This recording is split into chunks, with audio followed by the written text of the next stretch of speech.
It's really quite clear from the standpoint of cancer and the standpoint of cardiovascular disease that animal protein plays an enormous role. Is chicken better? It's a question of whether you want to be shot or hung. The flesh food that I would eliminate from the American diet would be poultry, would be turkey and chicken. A brilliant advertising campaign has convinced people that, oh, it's white meat, it's healthier. The number one reason for antibiotic resistance, the number one reason little girls have menstruation at 7 and 8 years old, the number one reason women have menopause now 10 years sooner than their moms, is because people are consuming more and more hormones that come from animals. And the animal of choice today for you yuppie, hippie, natural eaters happen to be chicken. The truth is, even though chicken flesh and turkey flesh has this reputation with light, healthy meat, the truth is, it's the most unhealthy of all the flesh foods.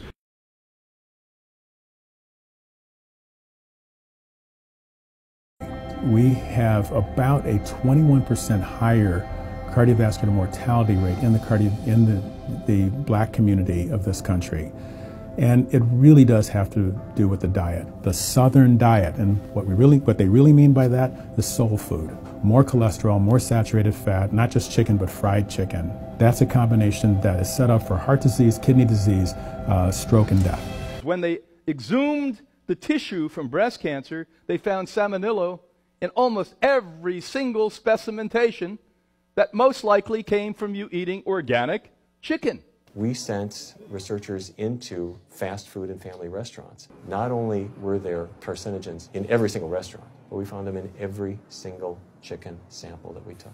If somebody brings their family in and they're buying a bucket of chicken, nobody tells them that there are carcinogens. If you're selling carcinogens to people, you've got to warn them that they're in there. But the American Cancer Society encourages people to switch from red and processed meat to chicken.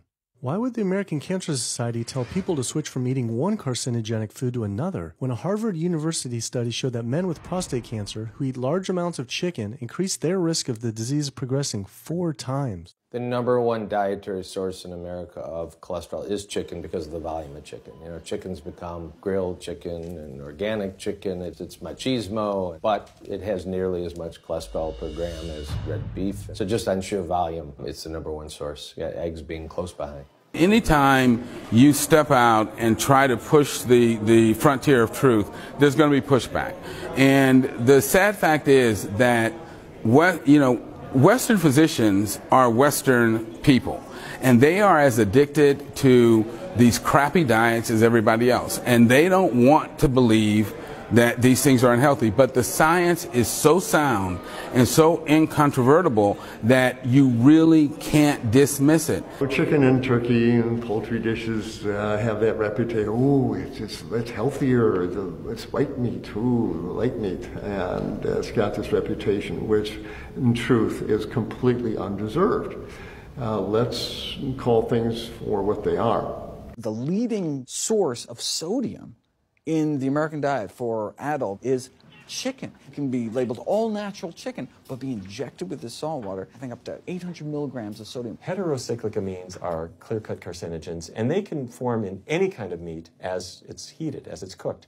But by far the biggest source is chicken. If you look at the incidence of hypertension and diabetes and mortality in men, they actually get reduced as you go higher and higher in terms of how much you restrict animal products. There are numerous studies linking eating chicken to many different cancers, including prostate, colon, and bladder cancers in particular. This study, conducted at Harvard School of Public Health, found that people who ate more than 5 servings of chicken without skin each week had a 52% increase in bladder cancer risk compared with those who ate none. There's nothing healthy about eating birds, especially the way they're raised today, and that's another idea that should exit the stage left. We've used up the chicken and turkey, and we've used up flesh eating in general. It no longer serves us. It's time for a major evolution on this whole planet to plant-based diets while we still have the time to do that. And chicken and turkeys need to go back to the forest of Asia where they came from, and leave the chickens. The turkeys are American birds. Let them go. Let them do what they used to do out in the wild there, but time to stop eating those birds. The problem with an animal-based diet, its contribution to heart disease is huge and it is pervasive. All this expensive imaging, procedures, bypasses, medication, none of which has one solitary single thing to do with the causation of the illness. So you die of a completely benign foodborne illness that never had its causation treated.